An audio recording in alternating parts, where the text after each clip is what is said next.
সভার সম্মানিত সভাপতি, প্রধান অতিথি শ্রদ্ধেয় বড় ভাই বাসেদ ভাই, বিশেষ অতিথি হিসেবে আরো আছেন যুবদল আইকন আমাদের শ্রদ্ধেয় আরেক বড় ভাই রকি ভাই। আমি আসলে কথা দীর্ঘায়িত করব না, আমি 2-3টা কথা বলে শেষ করব। 12 তারিখ কি আপনারা জানেন তো? কি আমাদের আরেকটা ঈদের দিন। আমরা ঈদ উপলক্ষে যে আনন্দ করি সেই আনন্দটা 12 তারিখেও করব। যে ফ্যাসিস্ট আমাদেরকে 17 বছর আমাদেরকে বিভিন্ন জায়গা থেকে বিতাড়িত করে রেখেছে, নির্যাতন নিপীড়নের মধ্যে রেখেছে, সেখান থেকে আমরা মুক্ত হয়েছি, আমরা বাক স্বাধীনতা ফেরত পেয়েছি। এখন আমাদের গণতন্ত্র পুনরুদ্ধারের সময়, আর সেই সুযোগটা 12 তারিখে আসবে। 12 তারিখে আপনারা ভোট কেন্দ্রে সবাই যাবেন, ব্যালট পেপার পাবেন, সেখানে শুধু একটা মার্কাই খুঁজে দেখবেন, ধানের শীষ। ধানের শীষ, ধানের শীষ যেখানে দেখবেন তার মাঝখানে সিলটা মারবেন। আপনারা সকাল না ভোরে ভোট কেন্দ্রে চলে যাবেন।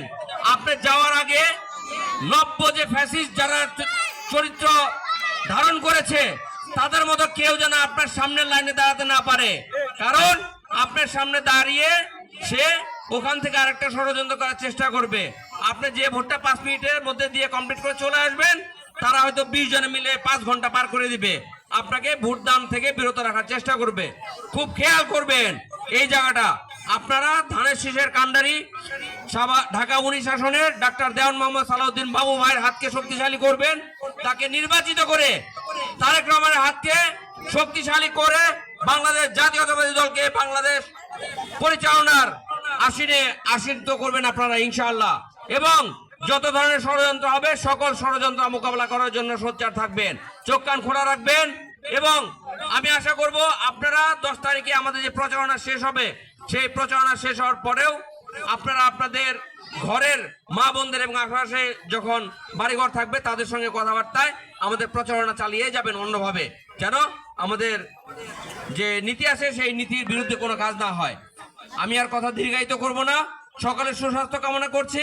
এবং 12 তারিখে ধানের শীষের পক্ষের ভোটটা সকলে যে দিয়ে আসবেন, এবং বাংলাদেশ জাতীয়তাবাদী দল বিএনপি রাষ্ট্র পরিচালনার ক্ষমতায় আসবে, সকলকে নিয়ে সুন্দর দেশ গড়ার স্বপ্ন দেখবে এবং স্বপ্ন বাস্তবায়ন করবে ইনশাআল্লাহ। ধন্যবাদ সকলকে। আসসালামু আলাইকুম।